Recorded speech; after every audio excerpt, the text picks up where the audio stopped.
আপনার কি মনে হয়, আপনার কি বিশ্বাস হয় একটা ছোট্ট পাথর, এরপরে পাথরটা চুরি করতে যাচ্ছিল 7 টুকরা করে, তার মধ্যে একটা বড় অংশটা রেখে দেওয়া হয়েছে ওই জায়গাতে।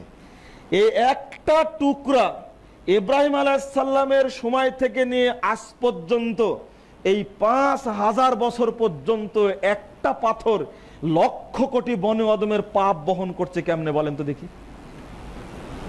একটা পাপ কি জাতা ওজনের? একটা নেকির ওজন যদি একটা উহুদ পাহাড়ের মতো হয়, আমি মনে হয় বুঝাতে পারছি না আপনাদেরকে। একটা পাপের ওজন কত?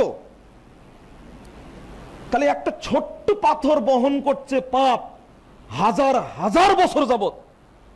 যদি একদিন আপনাদের বলেছি যে কাবা ঘর আদম আলাইহিস সালামের সময় তৈরি হয়ে, তার আগে ফেরেশতারা তৈরি করেছে, নূহ আলাইহিস সালাম প্লাবনে ধ্বংস হয়ে গেছে, যে কথাগুলো প্রচলিত আছে, এইগুলো একটাও ঠিক নয়।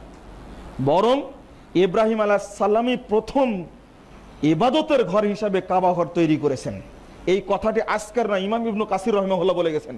তারপরে ইবনে আলবানী রাহিমাহুল্লাহ এটাকে আবার স্বীকৃতি দিয়েছেন, এবং রাসূলুল্লাহ সাল্লাল্লাহু আলাইহি ওয়াসাল্লামের হাদিস দ্বারা প্রমাণ দিয়েছেন যে আল্লাহ রাসূলকে প্রশ্ন করা হলো প্রথম ঘর কোনটি, তখন উত্তর দিলেন যে কাবা।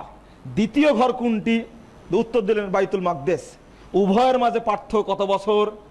উত্তর দিলেন 40 বছর। তাহলে বোঝা যাচ্ছে এটা আদম আলাইহিস সালামের সময় ছিল না। হ্যাঁ, আরাফা ছিল, কিন্তু ঘর ছিল না। তো এই যে হাজরে আসওয়াদটা, যেটা আমার বলা কথা, আল্লাহ রাব্বুল আলামিন জান্নাত থেকে দিলেন। আল্লাহ রাসূল সাল্লাল্লাহু আলাইহি ওয়াসাল্লাম বলেছেন, যখন জান্নাত থেকে পাথরটা আসে, আসাদ্দু বায়াদান মিন লাবান, দুধের চেয়েও সবচেয়ে বেশি ধবধবে সাদা ছিল।